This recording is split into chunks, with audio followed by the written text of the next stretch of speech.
Bienvenue Stop Invest, la chaîne des top d'investissement. Ici, on parle essentiellement d'entreprises de qualité. Avons-nous une opportunité d'investissement sur Quadient? C'est la question à laquelle on va essayer de répondre en se basant sur l'état financier de la compagnie. Donc, ceci représente uniquement mon point de vue et non un conseil d'investissement. Et comme d'habitude, je me réserve le droit de me tromper. Donc, Quadient ici, c'est pas une compagnie que je connais. Voilà, je la connais pas. D'accord? Donc, je vais essayer d'analyser ici du point de vue quantitatif pour essayer de voir à peu près quelles sont les questions que je dois poser quand je vais lire les rapports financiers. Et essentiellement ici, je vais faire une valorisation sommaire, rapide de la compagnie ici. Mais n'oubliez pas, tout ce qu'on fait ici, le dernier mot revient toujours au rapport financier parce qu'on n'investit jamais sans lire les rapports financiers. Je ne parle pas juste des états financiers. Les états financiers ici vous permettent de voir à peu près quel est le type d'entreprise, quelle est la structuration ici au niveau du bilan, est-ce qu'elles sont les marges, etc. Est-ce qu'elles sont stables, est-ce qu'elles sont décroissantes, etc. Mais n'oubliez pas qu'on investit pour l'avenir. On n'investit pas dans le passé. On se base sur le passé pour voir à peu près comment est-ce qu'elle s'est comportée afin de pouvoir se donner une idée de comment est-ce qu'elle pourrait se comporter. D'accord? Mais le dernier mot revient toujours au rapport financier, donc à la compréhension même du business model de l'entreprise ainsi que des risques à court terme, long terme ainsi que des opportunités. Donc, pourquoi dire ici? Je vais directement au niveau des rapports financiers, des états financiers ici. Donc, je cherche le revenu, la croissance du revenu, free cash flow, nombre d'actions, PEA moyen, dette nette, qualité du dividende. Ce n'est pas tout ce qu'on doit regarder sur une entreprise du point de vue des ratios ici, parce que j'aurais pu ajouter un ratio qui est important, le ROIC, mais je ne le fais pas ici, pour garder les choses très très simples. OK? So, quoi dire? J'observe ici que premièrement, le revenu, est-ce que nous avons un revenu stable ou décroissant? Je vois ici qu'on a une décroissance des revenus. Pourquoi? Et la décroissance ici, quand je dézoome un tout petit peu, je vais le mettre ici annuellement, je vois ici que la décroissance a commencé depuis 2016. Qu'est-ce qui s'est passé? Est-ce qu'on a vendu un segment d'activité? Est-ce que les activités qu'on mène présentement sont en décroissance? Est-ce qu'on a perdu un contrat? Voilà les questions que je me pose. Parce que ça, là, c'est pas intéressant. Ça fait quoi? 1, 2, 3, 4, 5, 6. 6 ans. D'accord, jusqu'au 1er janvier ici 2022. Donc, ça fait 6 ans que les revenus baissent. D'accord, enfin, pas techniquement 1, 2, 3, 4, 5, 6, oui, 6 ans. Ça fait 6 ans que les revenus baissent. D'accord? Rien ne me dit que ça ne va pas continuer. OK? Donc, on a un problème déjà ici, on doit savoir pourquoi. Maintenant, moi, en tant qu'analyste, qu'est-ce que je dois prendre en considération en date d'aujourd'hui du point de vue quantitatif? Je vais me baser ici sur l'estimation ici des analystes. OK? Donc, je vois ici que pour Quadient ici, les revenus ici attendus pour 2022 sont à peu près, enfin, 2023 sont 1 milliard 800. D'accord? 2024, on est à peu près à 1 milliard 11, 1 milliard 110 ici. Donc, tout est déjà rentré ici, donc ils s'attendent à peu près à une remontée dans le futur. OK. Moi, je prends 1 milliard 80 millions. OK, on va le faire comme ça. D'accord, ça reste une estimation ici. D'accord, le dernier mot revient à la compréhension du business model ici. Qu'est-ce qu'on fait exactement qui peut justifier le fait qu'on ait eu une diminution des revenus et qu'est-ce qui va justifier une augmentation des revenus? D'accord, croissance ici, je mets 0. C'est pas comme s'il n'y en avait pas, mais c'est juste à titre d'information. Free cash flow ici. Au niveau des free cash flow ici, je compare d'abord les net income et les free cash flow pour voir si on parle le même langage. Je vous dis également que les net income et les free cash flow peuvent être différents du point de vue parce qu'il y a peut-être une dépense en capital élevée ou bien parce que l'entreprise a un besoin en fonds de roulement élevé. D'accord? Donc, il faut regarder la différence si ce n'est pas que ça. OK? Donc, je compare toujours les deux parce qu'à la fin de la journée, c'est le free cash flow qui compte. D'accord? Vous pouvez avoir des net income sans free cash flow. Et si vous avez des net income sans free cash flow, ça veut dire réellement que l'entreprise n'a pas fait d'argent. OK? Surtout si c'est si c'est récurrent. Donc, quand on regarde ici sur les dernières années, on voit ici que voilà, jusqu'en 2013, les net income avaient tendance à suivre les free cash flow. En date d'aujourd'hui, les free cash flow sont à peu près stables. OK? On a à peu près une stabilité par rapport à ce qu'on a connu par le passé. Ce sont les net income qui sont en décroissance. Pourquoi? OK? On doit aller regarder à ce niveau-là. Donc, ça ne veut pas dire que voilà, l'entreprise en quête de paye de l'argent ou quoi que ce soit. Ça veut peut-être dire ici qu'elle investit peut-être massivement. OK? Il faudrait aller regarder pourquoi. En termes de marge ici, qu'est-ce que je prends? Vu qu'on avait une tendance à peu près à ce niveau-ci, d'accord, je prends ceci, je prends je vais aller regarder ce que pensent les analystes ici. Donc, les analystes ici, les prévisions encore une fois, d'accord, toujours à prendre avec des pincettes. On s'attend ici en 2023 à avoir à peu près des marges entre 8 et 6%. À long terme, on ira vers le 10%. OK, je remarque également ici qu'on a une décroissance là. Donc, quand je prends ici la médiane, d'accord, margin, la médiane ici, net income margin, je prends sur les 12 derniers mois ici, je prends ça, je colle ça, et on va mettre ça à ce niveau. Qu'est-ce qu'on observe? Sur les 20 dernières années, 13% de marge. Mais attention, on parle des 20 dernières années. Et depuis 2014, on n'a pas eu 13% de marge. D'accord? Ça, c'est en termes de net income ici. Je vous rappelle que quand vous regardez les free cash flow maintenant, vous allez voir qu'on a à peu près tendance à avoir la même chose. OK?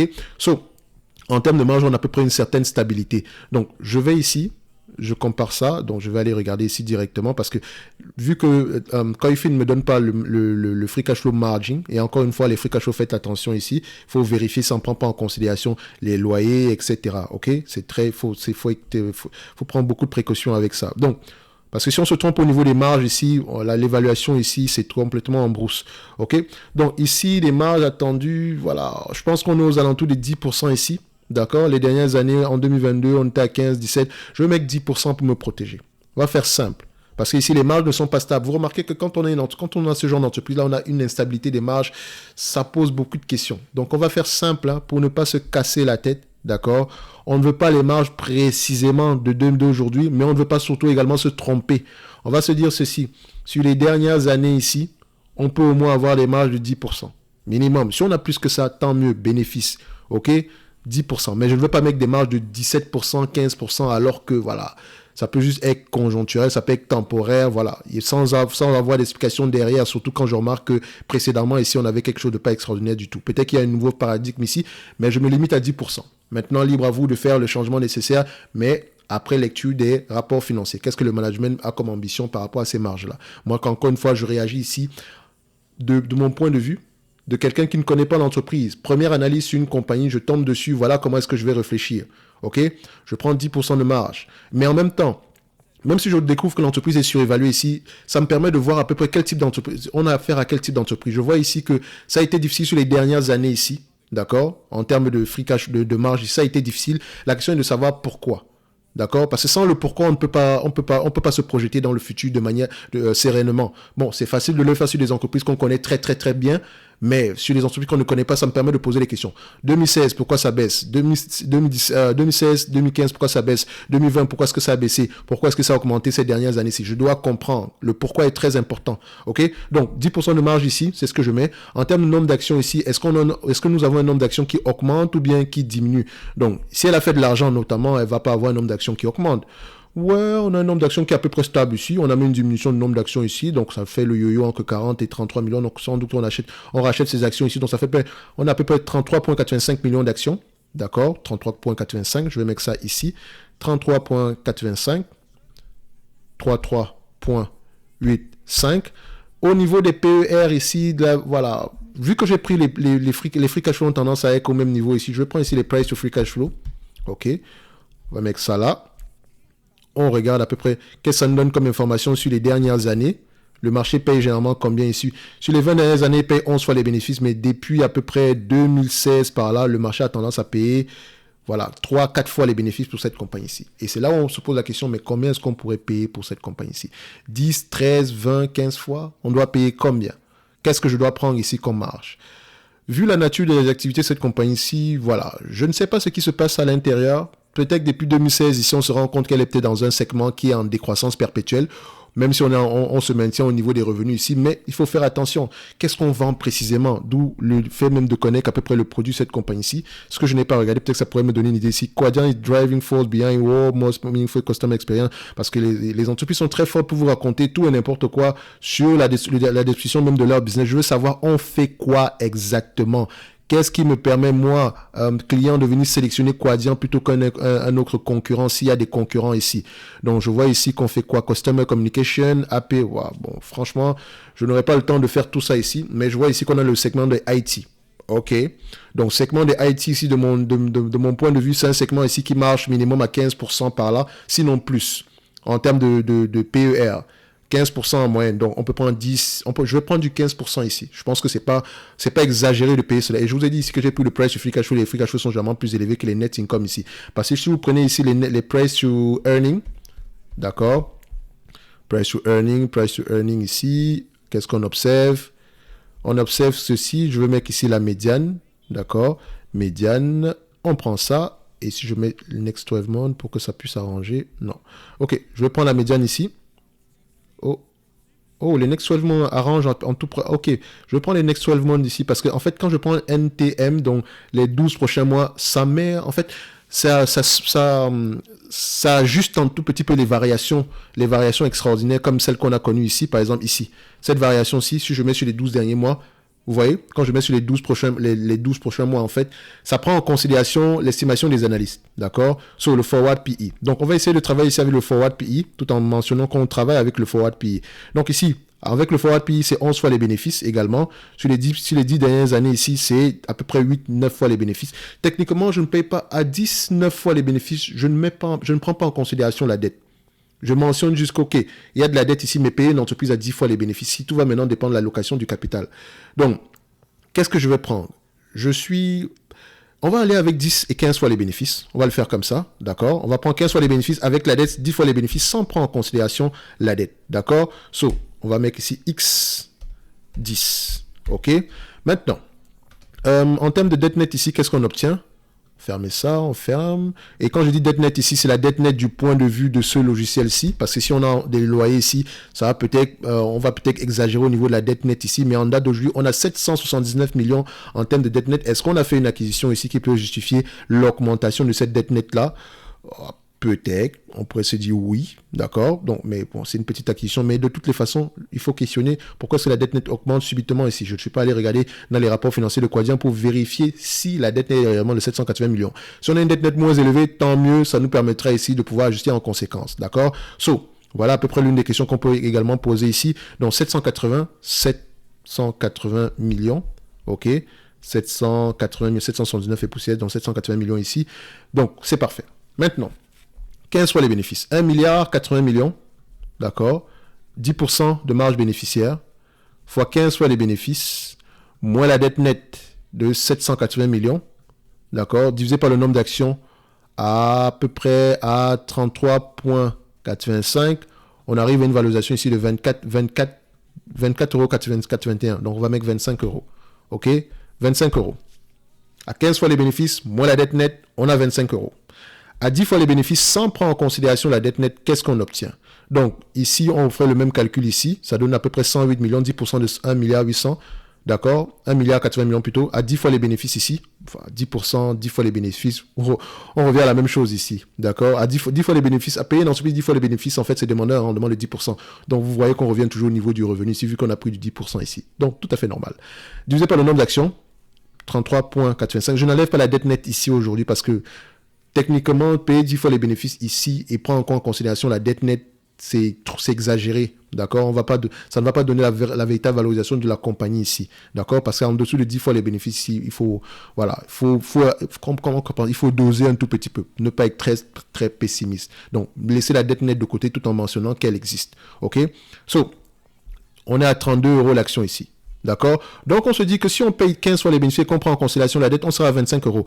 À 10 fois les bénéfices, sans prendre en considération la dette, on sera à 32 €. Donc, moi, je vais mettre ici à 25 € l'action. OK? Tout en questionnant, tout en recherchant l'information selon laquelle, pourquoi est-ce que les marges nettes diminuent? Qu'est-ce qui justifie cela? Pourquoi est-ce que les free cash flow restent stables? OK? Pendant que les marges nettes diminuent, quelle est la différence entre les deux?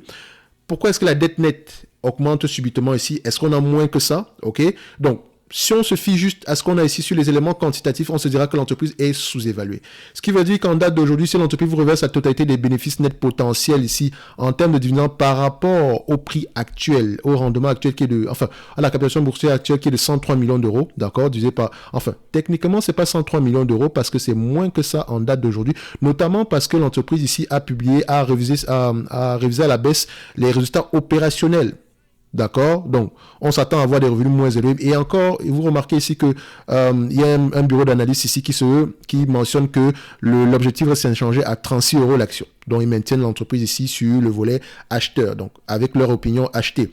Moi, ici, je dis ceci, l'estimation des analyses, c'est bien, ça vous donne une idée générale où est-ce qu'on s'en va.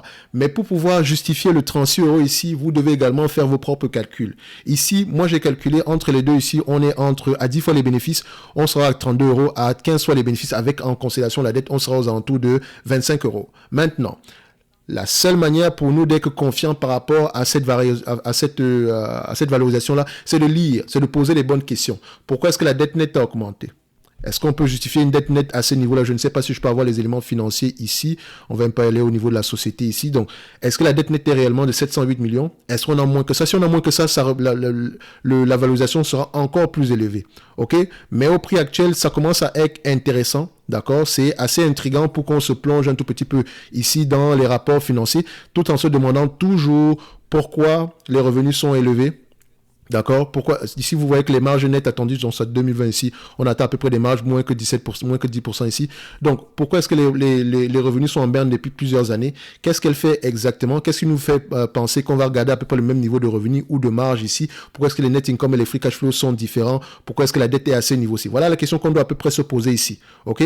Parce que le marché, s'il déprécie cette entreprise, si c'est généralement pour une raison particulière, et nous ici, on doit essayer de déterminer si le marché a raison ou non. Je ne fais pas partie de ceux qui disent que le marché a toujours raison. Non, non, non. Le marché ici est là pour nous servir.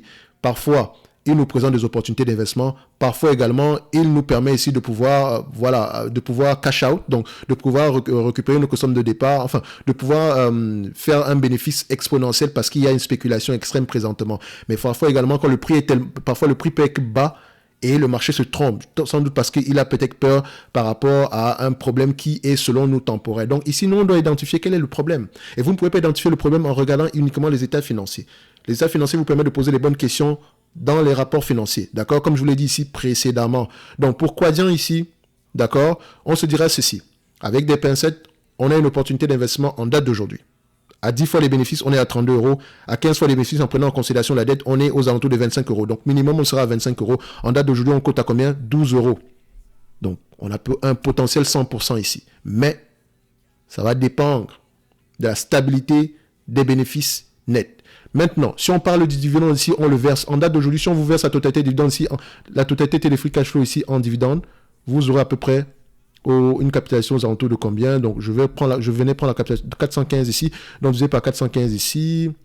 Alors, divisé ici par 415 millions, vous aurez un rendement de 26%.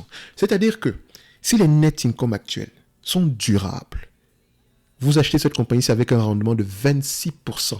Extraordinaire. Et ça ne prend pas en considération la dette, bien sûr. D'accord? Donc, la dette ici aux alentours de 700, donc en 7 ans, ils peuvent rembourser la dette ici. Donc, c'est-à-dire que le dividende qu'on vous verse ici aujourd'hui, qui est aux alentours de, voilà, selon l'information actuelle, de 3,76%, ce dividende-là, il est très safe. Il peut même continuer à augmenter. OK? Et quand on observe également ici, si c'est une entreprise qui rapporte de l'argent, pourquoi est-ce que le dividende diminue entre-temps? Qu'est-ce qui s'est passé dans cette compagnie-ci? Ce sont des questions qu'il faut qu'on se pose. Parce qu'ici, on a à peu près quelque chose qui pourrait être intéressant, mais tant qu'on ne répond pas aux différentes questions que j'ai posées tantôt, ça ne sert strictement à rien de s'entêter, de se dire que, oh, là, on va acheter l'entreprise parce que c'est 5 fois les bénéfices. Non. Le Forward PE ici nous dit réellement que l'entreprise ici s'attend à peu près à avoir des revenus, des net incomes en dessous de 100 millions. Donc, ça pourrait être intéressant de creuser cette compagnie-ci en profondeur. OK? Donc, ceci n'est que mon avis. D'accord? Ici, on a peut-être quelque chose d'intéressant, mais on devrait regarder l'entreprise ici en profondeur parce que le passif ici n'est pas très intéressant. Il y a beaucoup de zigzags, il y a beaucoup de variations ici. Il faut pouvoir les expliquer pour investir sereinement. Donc, ça peut être intéressant pour ceux qui aiment l'entreprise ici à creuser un tout petit peu, d'accord, notamment avec les questions que j'ai posées précédemment. Donc, ça va vous demander une lecture des rapports financiers différents. Ici, dans les rapports financiers, on vous dit pourquoi est-ce que le revenu de cette année est différent par rapport au revenu précédent. Et également, on vous dit également à quoi s'attendre dans le futur, pourquoi est-ce qu'on nous choisit oui ou non, d'accord? Enfin, pourquoi est-ce que les clients choisissent de venir avec nous ou bien choisissent de quitter, qu'est-ce qu'on fait exactement, etc. Bref. Vous connaissez la chanson. Donc, ceci, c'est uniquement de l'information, d'accord? Juste essayez d'ajouter de l'eau à votre moulin ici, d'accord? Peut-être quelqu'un a déjà fait les démarches nécessaires ici. Pour ceux qui recherchent la précision ici, retenez que vous ne pouvez pas être précis sans lire les rapports financiers. En lisant les rapports financiers, je peux découvrir que les marges actuelles sont peut-être 2 fois moins élevées que ça. Et si les marges sont 2 fois moins élevées que ça, au moins la valorisation actuelle ici sera divisée par 2. D'accord? Donc, on doit essayer d'aller recouper l'information ici. OK, marge de 10%, pourquoi? Net income ici de 108, pourquoi? Revenu ici baisse, pourquoi? Pourquoi est-ce que les marges sont de 100 millions alors que le revenu baisse? Dette ici augmente, pourquoi? Bref, on se limite là, on se donne rendez-vous sur la prochaine vidéo. Sinon, Quadient, intéressant à aller creuser en profondeur. Merci.